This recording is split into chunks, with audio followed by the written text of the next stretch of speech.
to some extent, all modern states do affect the size and makeup of international migration.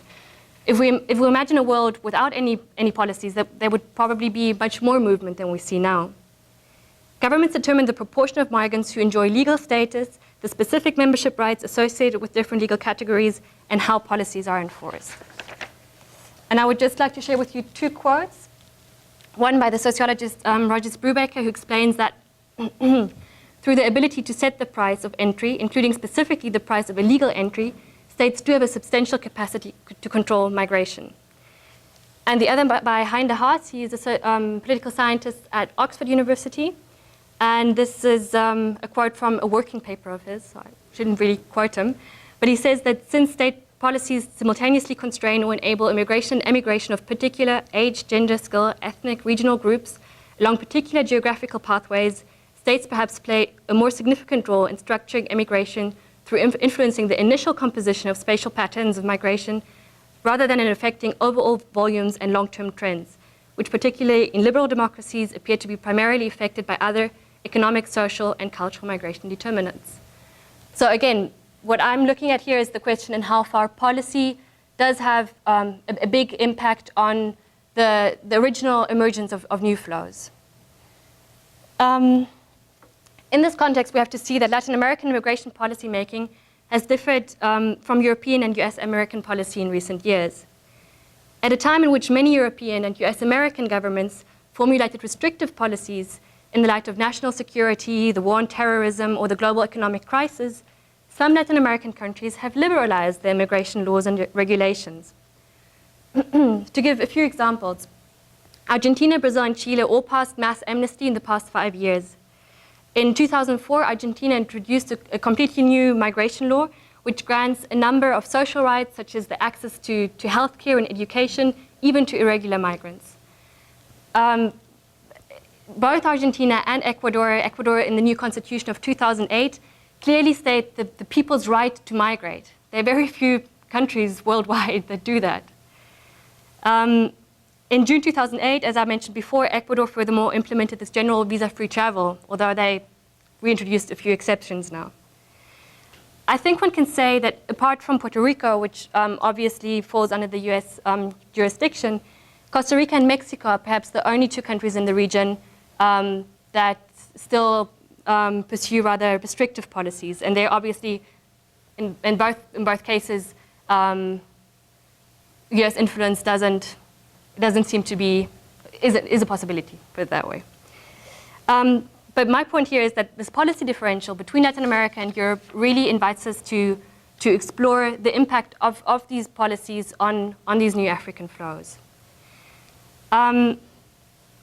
It is true, too, that the literature in general warns us to over hastily categorize all European immigration policy as becoming more restrictive. But I think especially in the field of asylum policy, there is clear proof of more restrictive policies. And furthermore, there have been some studies that say that there has been increasing closure, especially towards Africans. These studies talk about the difficulty of getting visas, even for short-term stays, and the extraordinary stepping up of immigration controls, not only within Europe, but in cooperation and collaboration with North African governments. I furthermore think that if we think about how migrants about the decision-making processes basically of African migrants and how they decide where to go, it's probably not only the laws and regulations that matter, it's probably also the policy discourse. And here, perhaps because they have been more concerned with the emigration of their own nationals to Europe and the United States, many Latin American governments have really focused on migrants' rights.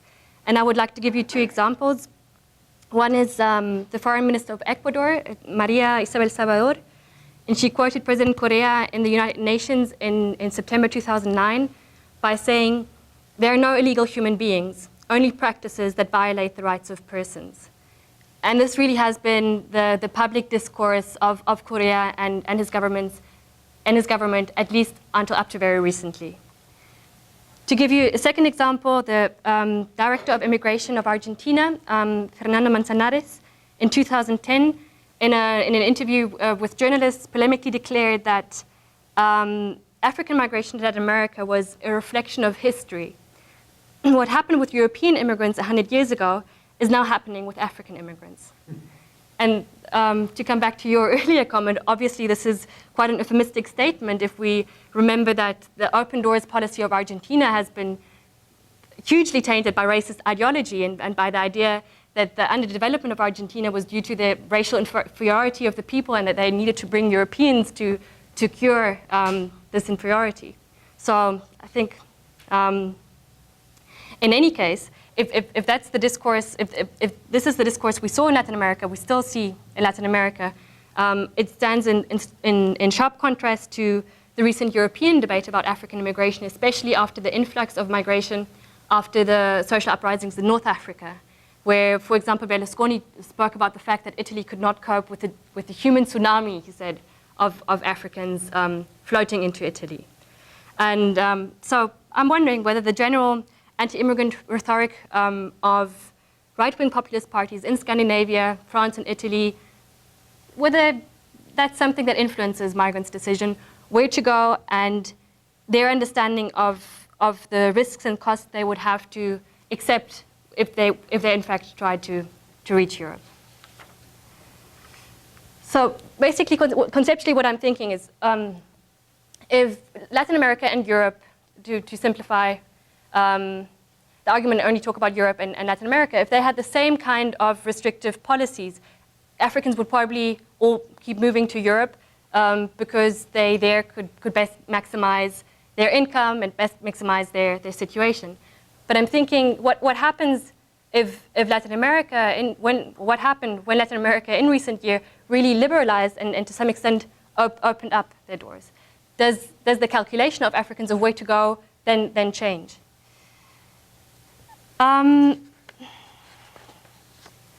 will now turn very, very briefly just to give you a little bit of an idea of the two big groups of Africans in Argentina and Ecuador. I think it was first in 2006, and then I forgot about this topic for years. It was first in 2006 that I was in Buenos Aires, and I saw Africans in the street of Buenos Aires, and I felt, this is weird. They don't look like tourists. They don't look like businessmen. What is going on? And I asked my friends, and they said, yeah, no, we've also been noticing this. As I said, I totally forgot about it. And I certainly wasn't aware that I most probably saw Senegalese immigrants. Senegalese have filed about 80% of African asylum applications in Argentina from 2000 to 2009, which were 800 applications. The UNHCR estimates that the real number of Africans in Buenos Aires ranges between 3,000 and 5,000. So obviously, not all people make asylum claims. Also, I don't know who of you knows Buenos Aires and the neighborhood of Once, but it has gained a new nickname, Le Petit Dakar, because of Senegalese living there. According to both the Argentine Migration Department and there is, in the case of Argentina and the Senegalese, there are some ethnographic studies that were mostly conducted by sociologists who went out and did qualitative research and interviewed these migrants. And according to these studies, most of them are economic migrants. They came because they couldn't find any work back home or because they wanted to improve their or their family's situation. Most of them work as street vendors, and almost all send remittances back home. Again, this is intriguing. One wouldn't think that you can make so much money basically selling jewelry in the streets. You know? The most common route of access is through Brazil. Apparently, it is more easy for Senegalese to get Brazilian visas, so they enter Brazil, but then interestingly enough, they don't stay in Brazil. One might think that would be more reasonable because there are more black people in Brazil, because the economic development of Brazil has been far better than Argentina's in the past years, but they don't. They move to Buenos Aires. Very often with the help of smuggling networks. So their entry remains undocumented unless, again, they make asylum claims to legalize the situation. I think that the motivation of Senegalese immigrants to Argentina can be described as medium to long-term immigration with the purpose of income maximization. It is likely that not only higher wages, but the opportunity structure, which facilitates the access to social rights in Argentina, make the country an attractive destination for settlement. In the case of Ecuador, I can talk about my own experience. I was able to interview about 25 Nigerian immigrants and the leader of the Nigerian community when I was there now in July and August. Quito? In Quito. And according to these interviews, most Nigerian immigrants are male members of the Igbo tribe and between 20 and 40 years old. According to their leader, the vast majority comes not with the motivation of staying in Ecuador, but with an onward journey to the United States. There also were, and this is difficult for me, because when I first arrived, it was very difficult to talk to people, and they told me, no, we're tourists. We've been tourists for 1.5 years. We're learning Spanish since 1.5 years, but they didn't speak any Spanish. And then I spoke to the police, and they told me, no, they're all drug traffickers. There are incidences of drug trafficking, and I spoke to a few migrants who were detained in a detention center because they were caught, and they most probably will be deported. But I don't think that that is the story of the majority of the people coming. The majority of the migrants I interviewed hold university degrees. And many explained that their families or friends, not only in Nigeria, but across Europe and Africa, paid for their journey, paid for their stay in Ecuador, and would potentially pay for their upward journey. They're not the poorest of the poor. They're very educated people who confront a lot of racism in Ecuador and find it very hard to find any kind of temporary work, to legalize their situation. Many have the idea, many of them found out about the visa freedom online via the internet, but had different expectations. So they found out about the visa freedom, they bought a ticket, they came to Ecuador, and many shared with me that they had different expectations. They thought it would be much easier to legalize their stay in Ecuador and then try to make it up north from there. So I also found that some stay. Yeah. And so yeah, you hear a lot of educational opportunities, right? Do you is it something you buy or not? That they're educated? No, that they want, that's the reason for the economy? No, I think the reason for them, sorry if that was unclear, the reason is economic. They basically explain that despite their degrees, many of them had jobs in Nigeria, but I think they see it as an opportunity to improve their situation. Many of them had university degrees, so they studied in Nigeria. The point I'm trying to make is that they're definitely not the poorest of the poor, definitely not the most uneducated, but they maybe because of their education and because of their financial resources, they're able to take this opportunity and move to Ecuador.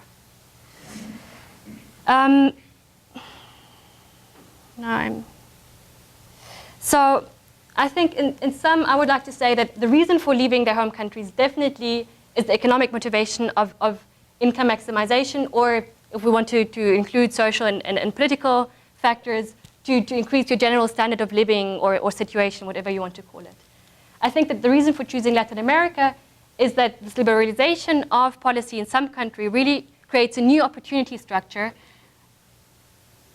And although people are not perfectly informed, some decide to make use and yeah, basically risk themselves and take advantage of these opportunities. I have a question. I don't know much about Nigeria, but do you know the wage differential between what the migrants in Nigeria are making versus in Ecuador? I'm not sure. I think there exist. Well, first of all, in the case of Nigerians, many don't work. The majority doesn't work. And I think and it was very exploratory research, right? I spent 5 weeks. But there are two possible explanations. Either they're all drug traffickers, that's why they don't have to work, or they actually come from pretty wealthy families. So they really don't have to work. Some worked, right? And the people who... But a lot of the Nigerian immigrants are in the health sector, right? Nurses and... I think that's the case in Europe, definitely. But not in, thus far, it's not something that came up at all. And they're all, I mean, I guess that's also changing. I wouldn't say just because they're all men, they cannot be in the health sector. I guess but really, that's not something that came up at all. We have till 1, right? So I probably have to rush a little bit. I wanted to talk a little bit, okay, maybe one more thing here. And I think what we have to see too is that probably different kind of policy permissiveness, right? Or policy liberalization will probably trigger different flows. So what I'm thinking right now, and I cannot prove it at this point, is that if Argentina introduced the policy of granting social rights, that would probably rather initiate migration with the purpose of settlement than the migration policy of Ecuador that only was a policy of open doors, but doesn't really give any opportunity of regularization. So that kind of policy probably rather triggers flows, transmigrant flows. Basically, people who see Ecuador what I would call as a gateway to the region, but then actually have the intention of moving on. I'll rush a little bit now, but I would like to talk very briefly about how Latin American governments react. And this is quite interesting against the background of this liberalization I was talking about. Because although these flows are so small, Latin American governments are reacting with rather restrictive policy measures. And these range from training courses for immigration and security officials to bilateral and international cooperation, and even to policy reform. Argentina, Costa Rica, Chile, Ecuador, and Guatemala reviewed the asylum granting processes, and Ecuador reintroduced visa requirements for 10 Asian and African countries of origin. I wanted to go over this again. I really have to rush a little bit. So again, I would say in the case, Brazil is a different case. Angolan asylum applications went down because the conflict demise. Here we see a peak of asylum applications from Congo because there was a conflict in Eastern Congo in 2008. Argentine asylum applications went down, at least according to the director of the immigration department, because they successfully introduced or reformed the asylum granting process. This means however they did it, but they increased the prosecution of human smugglers. They tried to better coordinate the work between the Dirección Nacional de Migración, the migration department, and the police. And they also increased the collaboration between the Argentine and Brazilian foreign ministries, right? Because the people mainly come from Brazil. I think we have to be, and that's why and I need your help on this. That's why thinking about this in quantitative terms is so difficult. Because just because asylum applications went down, that doesn't necessarily mean that the people left or that less people are coming. It just means that less people make asylum claims, maybe because they see that these claims are now, with a reform, not successful anymore, right? So that's what we see. In the case of Mexico, this is I guess, I cannot even read the numbers now, but I guess around 2006 or 2007, this peak of Ethiopian and Eritrean asylum applications. I spoke to people at the National Migration Department of Mexico. They couldn't explain this peak, but they shared with me a different interesting fact, I think. They believe that a lot of Africans don't really have any kind of motivation to make asylum claims in Mexico, because even when they're detained, they can only be detained for 90 days. They're then released with a court order to leave the country, which is not enforced, so they're not taken to the border. So basically, even if they get detained, they are released after 90 days, and if we assume that their motivation is to reach the United States, they can then attempt that onward journey. In the case of Ecuador, I apologize, this data only goes up to 2009. Very recently, in the past few months, Ecuador did not only, they reintroduced the visas a year ago, 2010, and now in the last few months, they also made the asylum granting process more difficult. There are a lot of NGOs and migrant rights activists who find that extremely problematic, because what happens now, you have a pre-selection process, basically, where one person of the the refugee department interviews the potential applicant, and within 10 minutes decide whether the person is allowed to apply or not. Now, when we think about the kind of countries that now require visas to get to Ecuador again, Somalia, Eritrea, Ethiopia, I mean, these are countries that potentially do produce refugees. So maybe as a side comment. These are right questions now, or should we hold on? Maybe I can quickly rush through the end, and then I'll try to finish in a few minutes, and then maybe we can do questions. Just thinking what to leave out. Maybe, so I won't go through all of it, but at this OIS conference, different kinds of concerns were discussed, including immigration control, security concerns, and what I would call migration in the context of international relations. So immigration control, obviously, if we're dealing with irregular flows, no government likes that, right? But another thing that was mentioned was the overstrain on underdeveloped asylum systems. And here I just wanted to show that the proportion of African asylum applications really varies across the region. So I think it is reasonable that for the Caribbean, maybe not Latin America in the strict sense of the word, but if almost all of the asylum applications you receive or have ever received come from Africa and are new, obviously it might be difficult to deal with them. In the case of Ecuador, however, it seems unlikely that a few hundred African immigrants compared to the Colombian asylum applications they receive overstrain the system. Here we really have to search for other reasons, such as racism or whatever the case may be, to explain these policy reactions. So I think a point worth making from a theoretical perspective is that what we might see is that leftist governments in Latin America, such as Argentina or Ecuador, actually face the reverse dilemma of European and American governments. And with that, I mean that in the case of the latter, scholars have described a certain reject but receive policy, right? That governments, in the interest of the national vote, say that they absolutely are against irregular immigration and that they will implement restrictive policies, but that they really covertly tolerate these flows in the interest of cheap labor, the economy, and employers, right? This kind of argument. So I think that the pro-migrant discourse and the de facto implementation of liberal or permissive immigration policies by leftist Latin American governments seem to be tightly connected to their ideological political projects and the condemnation of US American and European policy in general, and especially with a view to the closure towards their own nationals, right? So a little bit of, we show you how it should be done, right? But when these policies actually resulted in increasing flows from poorer countries of African and Asian origin, the same governments felt the need to implement restrictive policies.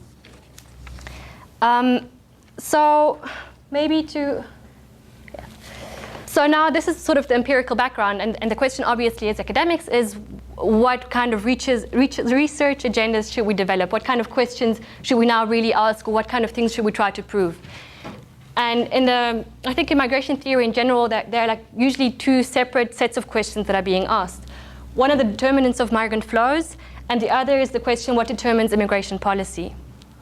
I tried to show you that I think this is fascinating. It's very interesting that it's happening, but it's very hard to capture it in quantitative terms.